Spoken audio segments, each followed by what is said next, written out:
I woke to panic. My mother shaking me, whispering fast, her voice trembling. "Get up, now! We need to get out, quickly!" It was 3 a.m. My father was already by the door, slippers on, eyes darting. I barely had time to grab a hoodie before they shoved me outside into the cold. Pajamas clung to my skin, dew soaking my socks as we stood on the driveway. That's when I saw it, through the living room window, a shadow, moving, slow, purposeful. Someone was inside. I froze. My parents clung to me, whispering prayers, pretending fear.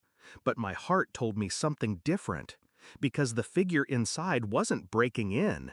They were moving like they belonged there. My parents were my foundation, or so I thought. I grew up in that house, believing safety was spelled M-O-M and D-A-D. They gave me bedtime stories, birthday cakes, hugs after nightmares. The perfect mask of love. But masks crack. And when they do, what's underneath is darker than you ever imagined. The figure stepped into a sliver of light. The outline hit me like a blade. It was my uncle, my father's brother. I hadn't seen him in years, not since the family fallout over money. My parents swore he was dangerous, a thief, someone we were never to trust. So why was he inside our house, moving with their permission? That night, something snapped. Their performance didn't match the scene. Their panic looked rehearsed. Their story, too neat. The next morning, while they slept, I searched. Bank statements, hidden envelopes, pieces they thought I'd never put together. They were funneling money. My uncle wasn't the intruder, he was the accomplice. The burglary was staged, and I was the audience they needed fooled. Betrayal has a sound. It's the silence in a room when you realize your whole life was scripted. But I didn't scream. I didn't confront them. I knew better. Instead, I studied them.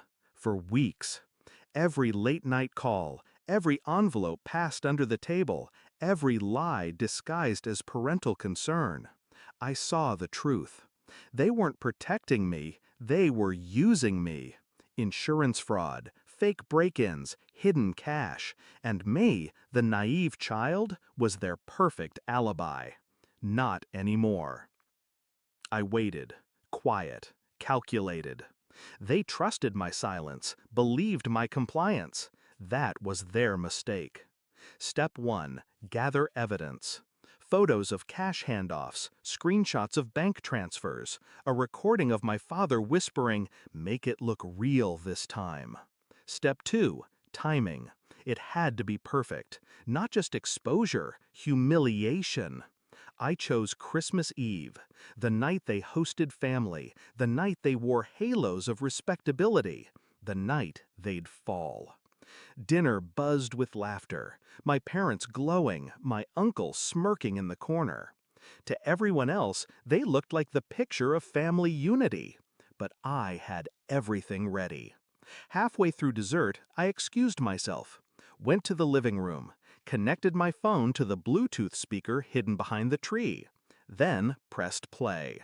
My father's voice filled the room, low, cold, incriminating. "Make it look real this time. Insurance will cover the rest." Silence followed. Knives clattered. My mother's fork froze mid-air. Then the second recording, her voice, sharp, venomous. "Wake the kid. If she's scared, it'll sell the story." Gasps. My aunt's hand flew to her mouth. My cousin stared horrified. My parents sat frozen, their masks shattered. My father tried to stand. "This is taken out of context." I cut him off. Calm, precise. "No, this is who you are." I pulled out the envelope of cash I'd found in their closet, dropped it on the table. The bills spilled across the linen like blood. "You wanted a witness? Here I am." And then I dialed 911. The operator's voice carried through the speaker as the room sat in stunned silence. "Yes," I said, steady. "I'd like to report insurance fraud. The suspects are my parents." The room erupted. Shouts, my mother pleading, my father cursing, my uncle slipping out the back like a rat. But it was too late. The police came. The family watched. My parents, once untouchable, were led out in handcuffs. My mother's cries echoing through the cold night. My father's face pale with fury. No one looked at me with pity. They looked at me with something else. Respect. I didn't tremble. I didn't cry. I stood there in my slippers, calm as the officers drove them away. For 17 years, I believed my parents were my protectors. But protectors don't weaponize fear. They don't stage nightmares to fill their pockets. That night, I stopped being their child. I became their reckoning.